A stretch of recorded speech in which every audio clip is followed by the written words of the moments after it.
Alors c'est une vidéo réflexion que j'avais en tête donc sur le modèle Y et je vais t'expliquer en fait comment je vois la chose. Comme tu le sais, il y a beaucoup d'informations qui tournent en disant le modèle Y donc va arriver bien sûr en premier donc à Shanghai, en Chine. Est-ce qu'il sera commercialisé comme d'habitude donc au Canada? Ça, on ne le sait pas. Mais les premiers donc à avoir le véhicule donc modèle Y, le Juniper, ça sera donc la Chine et très certainement au mois de janvier. Par contre, comme le modèle 3 Highland, nous serons les derniers, en tout cas en retard. Alors le modèle 3 Highland, nous avions été les premiers, non pas par Berlin, puisqu'il est fait donc à Shanghai, mais les Américains donc avaient eu le modèle 3 Highland bien plus tard. Tu me diras, tout ceci est quand même très compliqué. Et oui, puisqu'il faut comprendre que le modèle Y donc amélioré n'a été fait que en Chine, parce que Tesla est en difficulté en fait sur ce marché et il fallait répondre donc à une demande, notamment des LED, des trucs un petit peu on va dire de kéké. À mon sens, après chacun fait comme il veut. Moi je te dis ce que j'en pense. Enfin, c'est pas l'utilité première en fait des LED. Je pense qu'un petit écran à l'avant ou des choses beaucoup plus utiles aurait été comme une caméra dans le pare-choc aurait été beaucoup plus utile que un tour de LED, une ambiance. Enfin voilà. Le modèle Y donc chinois est aussi commercialisé donc au Canada et n'avait pas le droit donc à cette amélioration.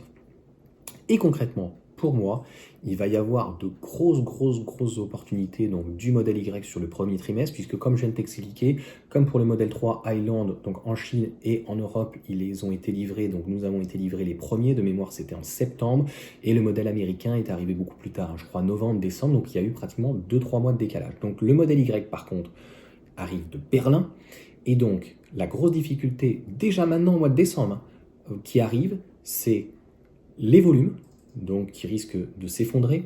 Les gens voyant arriver le modèle Y, donc Juniper, et peut-être au mois de janvier, voyant le style, voyant peut-être une caméra, voyant des améliorations, vont vouloir attendre de toute façon la nouveauté, mais même sans ça, les gens veulent toujours attendre la nouveauté, donc il y a une chute, et il risque d'avoir une chute encore plus importante, donc drastique, on va dire à peu près très certainement de 20 à 30%, sauf que Tesla ne peut pas se permettre ce genre de choses. Comme je viens de t'expliquer, le modèle Y ne vient pas de Chine, il vient de Berlin, et donc les volumes essentiels sont faits en Europe. Donc, même si tu me diras, la France, c'est pas l'Europe, mais la France est, je crois, le deuxième ou troisième marché.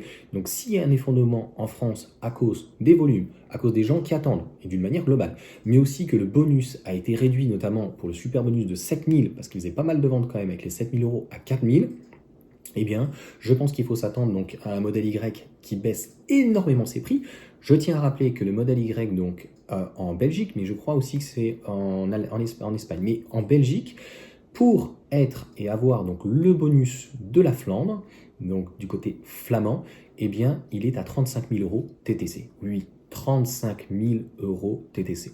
Donc j'ai envie de te dire qu'aujourd'hui il est à 45, le véhicule fait yo-yo, c'est insupportable. Il a été à 42, 44, 47, 49, bref, une véritable girouette. Il a été souvent donc à 41 000 euros, donc avec des remises, sans compter le bonus. Aujourd'hui, avec un bonus entre 2 et 4 000 euros, des personnes qui attendent le Juniper et des volumes de toute façon de voitures électriques qui s'amoindrissent. Et puis à un moment donné, toutes les personnes qui ont acheté déjà un véhicule sont bloquées avec le bonus. Donc ça limite obligatoirement les personnes. Et comme le marché français est un gros marché et qui risque de baisser de volume peut-être de 10 à 20% et qu'ils n'ont pas prévu de fermer ni l'usine, ni de réduire en fait soit les intérimaires ou les personnes en fait qui travaillent donc dans la Giga Berlin, donc dans l'usine à Berlin, donc en Allemagne, et bien concrètement, il va falloir à mon sens donc baisser les prix. Et je pense qu'entre un 35 000 et un 41 000, eh bien avoir un modèle Y qui baisserait entre 36 et 38 000 euros serait tout à fait cohérent. Le modèle 3 d'ailleurs est à 40 000 aujourd'hui et on voit que lui aussi a fait le yo-yo de 1 000 et 2 000 euros. Donc pour un véhicule qui est en fin de carrière, peut-être qu'il y aura des opportunités. Là, à mon sens, moi je te donne ce conseil, c'est mon avis. Le modèle Y, donc aujourd'hui, est proposé en 7 places, uniquement sur la grande autonomie, donc 4 roues motrices. Donc aujourd'hui, je ne sais plus, ça change tellement de prix, je crois qu'on est à 51 000, 49 000, bref, après ça dépend dans les stocks, donc je ne voudrais pas dire de bêtises. Mais si elle baissait de 3, 4, 5 000 euros, ça peut être intéressant, ça peut être une belle opportunité, parce que pour le moment, on ne sait pas si le modèle Y Juniper sera livré donc uniquement en 5 places ou en 7 places. Et d'ailleurs, je ne comprends pas pourquoi c'est uniquement la grande autonomie. Alors on pourrait dire, c'est la batterie structurelle du BYD, ils n'ont pas trop envie de se prendre la tête, sachant qu'il n'y a pas que des BYD, il y a aussi des batteries CATL, mais bon, pourquoi pas. Sauf que c'est que la grande autonomie et que la 4 roues motrices. La batterie est la même pour la performance, la batterie est la même donc pour la propulsion, donc grande autonomie. Donc on voit bien qu'il y a une volonté a priori à Berlin, donc de l'usine, de vouloir liquider a priori des stocks et donc de favoriser une seule finition, un seul modèle. Donc en tout cas, moi voilà comment je le traduis. Je pense qu'il y aura des opportunités entre janvier, février et mars. Une fois qu'on aura vu donc le véhicule, ça sera intéressant. Donc le Juniper, est-ce que c'est qu'une affaire de style? Est-ce qu'il y a un changement de batterie, que ça soit la standard ou la grande autonomie? Et puis surtout, est-ce qu'il y a enfin donc une caméra? C'est ça qui manque en fait en gros à ce véhicule, puisque l'hardware le permet. Donc il y a une sortie pour la caméra à l'avant, mais malheureusement qui n'a jamais été proposée. Pourquoi? Je ne sais pas. Donc voilà en tout cas pour ces informations, voilà pour cette réflexion. Et de toute manière, je pense que d'une manière globale, il est grand temps d'attendre, puisque le bonus donc n'est plus dans cet état-là. Il y a de fortes chances d'ailleurs en fin d'année, à partir du 15 décembre, que Tesla soit obligé donc à Berlin, en France et dans l'Europe, fasse des rabais dans les stocks, ou propose c'est ce qu'ils font donc en Chine. C'est Mathieu qui m'a envoyé donc cette information. Il propose par exemple, je crois, 2 petites options. Bref, il pourrait proposer donc des accessoires comme là, des options, une couleur, etc. Donc eux, en tout cas au niveau de Tesla, ils ne stockent et ils ne peuvent pas stocker.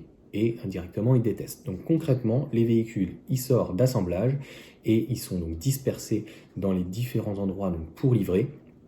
Il peut y avoir des véhicules en transit, stockés, mais les véhicules donc ne restent pas, en tout cas il n'y a pas d'actifs immobilisés très concrètement plus d'une semaine. De toute façon, ils fonctionnent en flux tendu. Donc eux ne peuvent même pas se permettre, d'ailleurs c'est ce que Jérôme me disait, c'est-à-dire que comme les anciens constructeurs historiques ont un business plan en fait très tendu, eh bien eux ne peuvent pas se permettre d'avoir 5%. Donc en fait, ils commencent à stocker et ça Tesla en fait ne le veut pas. Donc en fait, pour limiter donc ce flux tendu qu'ils subissent ou qu'ils pourraient subir, eh bien on voit bien en fait, ils ajustent leurs tarifs, ils font des parrainages donc de 750 €, ils font des remises supplémentaires, donc il ne faudra pas s'étonner. Aujourd'hui, on est en début de mois, à ce qu'il y ait donc de nouvelles offres à la fin de l'année, des superchargeurs gratuits, des kilomètres gratuits bien sûr, etc., etc., des peintures, des options. Donc ça, c'est en tout cas tout à fait possible. Voilà pour cette vidéo donc de réflexion. Tu me diras ce que tu en penses. Et puis voilà, la suite au prochain événement. Mais je pense que ça va arriver très tôt, avant le 15 décembre, concrètement, parce que là, je pense que personne ne s'attendait à ce qu'il y ait un bonus 2025 qui arrive début du mois décembre.